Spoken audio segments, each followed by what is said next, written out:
Hello, this is Maggie. I didn't explain something in the video I made about using a tuning fork, so I'm going to explain that right now. Sorry about the angle, but I'm at a customer's home and I'm using my portable phone holder, and they don't mind if I use their piano. So hitting my fork, I'm going to compare it to this F. You can listen to that beat rate. And then we can listen to this beat rate with this A. So this is A4, that's A4. We're listening to the first partial of the fork compared to the first partial of this A4. We're using F2 as a reference. It does not have to be in tune. This is important to understand. It has to be close enough that the beat rate is comfortable, but there's quite a wide range where this F can be and still be completely useful, because we're only using it to compare beat speeds. The beat speeds do not have to be an exact amount. We're using the fifth partial right here. I'm using this as my visual aid. 1, 2, 3, 4, 5. Fifth partial of F, this little partial here, to compare this and this. If this partial were actually in tune with this A, it wouldn't be very useful. It has to be out of tune to use. Not out of tune, but what am I doing here? Major third, 10th, 17th, whatever it is. It has to be wide anyway. So I am going to demonstrate this. So you've heard the first thing. I'm going to lower F a little bit. So this should speed up our beat rate. Let's compare it with the fork first. That's booking. Okay, so what I've done is I've moved this A down. I've lowered F, okay? I've moved this A down. And so the distance between this partial and these A's is now greater. But these A's are in the same place. They haven't moved. See, that's also moving really, really fast. Let me slow it down just a little bit. I'm going to get my weight. Okay, I got my little weight. Let's see.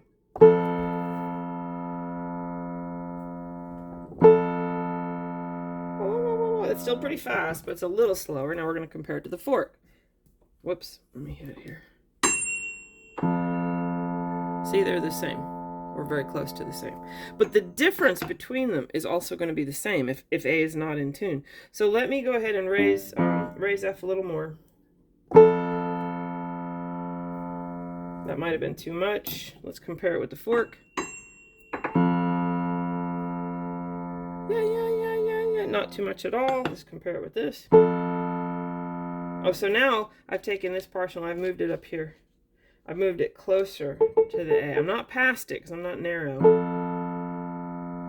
I'm pretty pure here. Hold on. There we go. There's another partial I'm hearing in there. I think we're hearing up there. Let me get my variance with my F. No, I'm hearing it right. It's fast. So let me do this.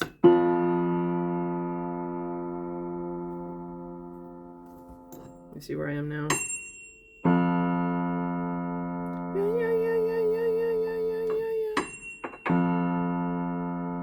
Yeah. See, now this will be the same.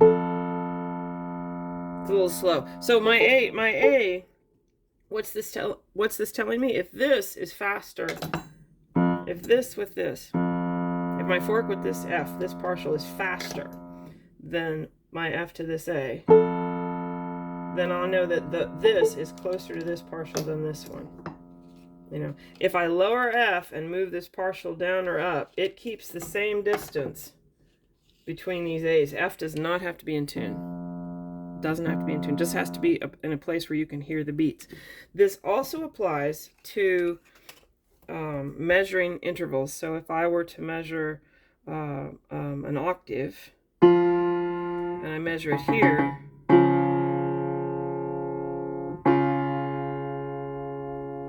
okay, I can move this note. I'm going to go ahead and move it. I'm going to put it flat first.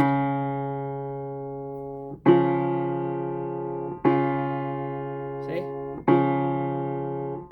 This F might be a little sharp. It's a bit faster. It might not be sharp. I don't know yet. I haven't tuned it. And now I'm going to slow this down.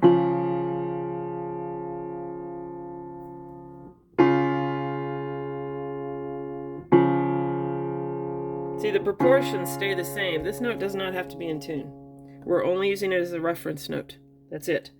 And the partial here is, let's see, where am I?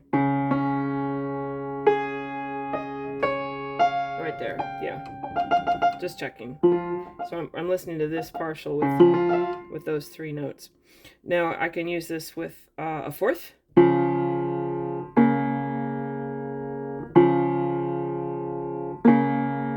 So I'm going to lower this and make it beat a little too fast. See, my proportions stayed the same. This note does not have to be in tune. I'm going to slow it down.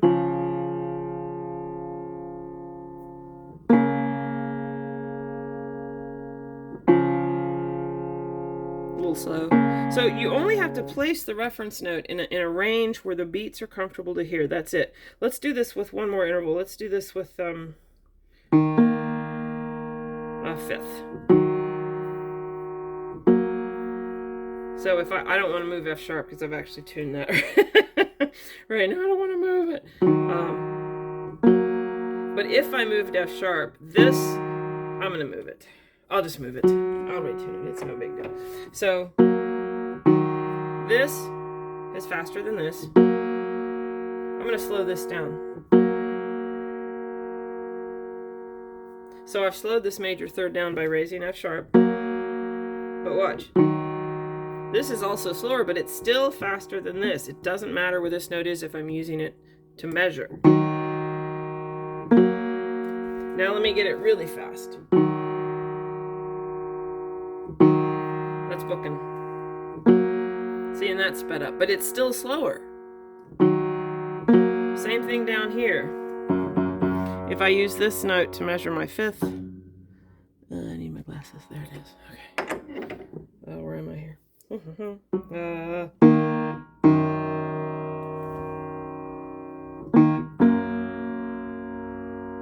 See?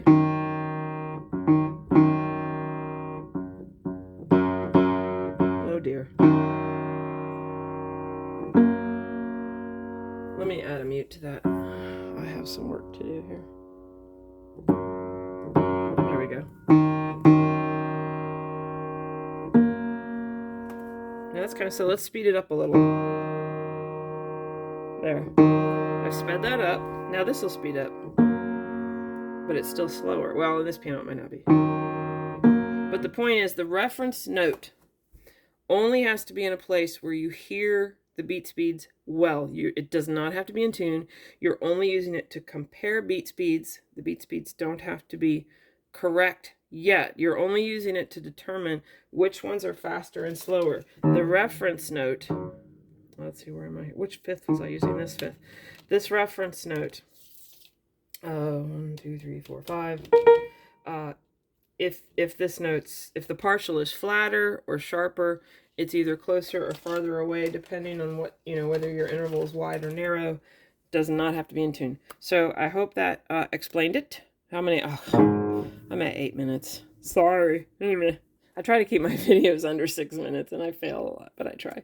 Anyway, happy tuning. I hope this was helpful. If you have any other questions, please ask. I do love trying to answer questions, and if I don't know, I try to find someone else who knows, who can answer the questions. So please subscribe, and thank you all so much. Happy tuning.